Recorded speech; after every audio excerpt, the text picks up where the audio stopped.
All right, if you want to incorporate or start a remote therapeutic monitoring program or introduce a digital HEP platform to your staff or to yourself or your team, there's going to have to be some motivation, right? Behavior change is difficult.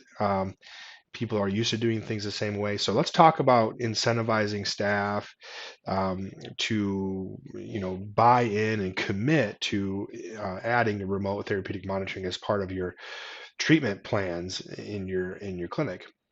So I love one of the quotes I love the most. I believe it's a Peter Drucker quote is you need to reward the behaviors you want to see more of, right? And so in this case, I've met all types of different clinics. Some clinics, surprisingly, a lot of physical therapy clinics or physical therapists aren't doing any home exercise programs. And they'll tell you, well, it's just a waste of time. The patients don't do it anyways. Well, they're right. 70% of patients aren't doing your home exercises. That's the whole spirit of this program. And so, you know, not all therapists are motivated to create an HCP program for a patient. Um, Even in my own staff, I've seen that over the years where some people are really motivated and others really struggle with it. So I think that you need to really think about incentives. Incentives need to be aligned, right? Like, why are you doing this? Well, I think focusing on patient outcomes is a big one. I mean, most healthcare providers are in it to help people. And so, like, just explaining some of the facts, right? And maybe showing, the lack of engagement from the current patients with their home exercises and where the outcomes are at. Hopefully, you have a way to track your outcomes. I mean, the national average is 50% or less. Physical therapists are getting, positive outcomes with pain reduction and improved function. And so, focusing on, I think, first patient outcomes and like, recognizing that implementing this program, you're going to be able to track that if you select the right software program that allows you to track engagement.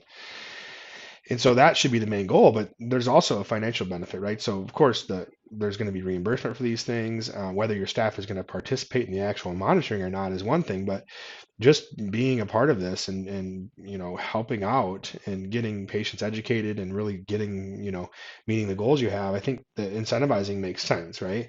We do that. So we do that in a unique way. We have a loan repayment program that we offer for people that participate in remote monitoring.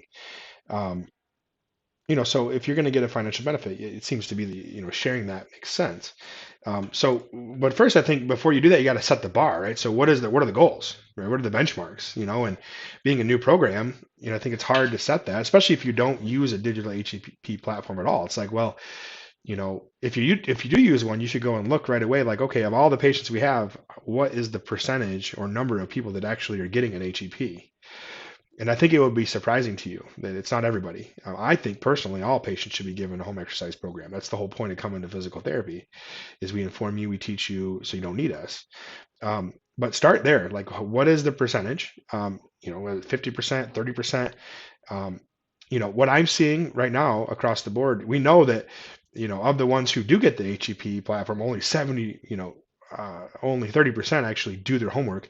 Um, so that's not great. The whole point of this is to not only create the HEP program, but also to get people motivated so that they actually are doing, what we're hoping that they're doing. So current benchmarks I'm seeing right now are 70% of patients in a clinic who qualify for RTM are actually participating.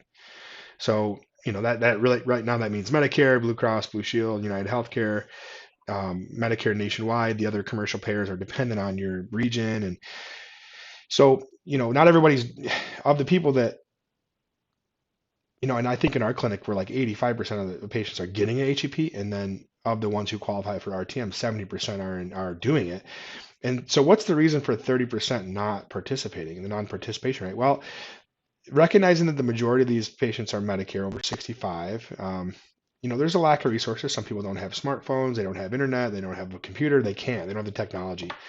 Other people just aren't capable, confident, or comfortable using the technology, right? So there's a barrier there, generational barrier on, feeling comfortable with it. So we don't force the patients to do that, right? But again, what I'm seeing is around 70% of patients that qualify are getting entered and participating. So I would start there. I'd look at your current participation rate, I would set goals, and then I would incentivize. I think it makes a lot of sense.